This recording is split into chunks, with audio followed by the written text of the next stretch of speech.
Эңеригер икки моста тутулла турар. Бу жиппыра гаруанна жабыда курага. Бу үрәктер кыһыннары бу күләт эңерне электрге улахан харгыһы өскәтерәтә. Кыһыннары бу үрәктерге у килән сынахырда токтур.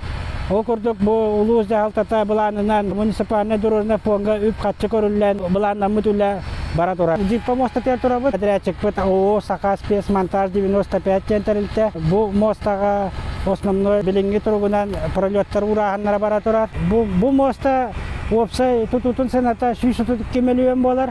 Ол көрдік республика бұд солға еске қағысты министерствода 10 миллион өбілен субсидия бұғытынан көрін.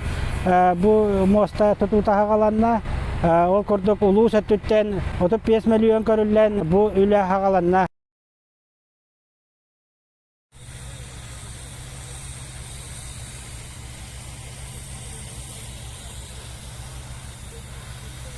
Ведет работы компания «Саха спецмонтаж 95» на этапе монтирования мостовых пролетов, мостовых балок и связи на них.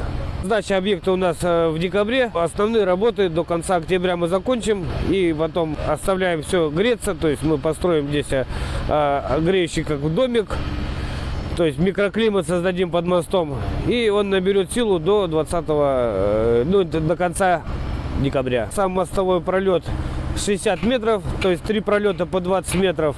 Плюс подходы по 3,40, 67 метров. Общая длина моста с подходом.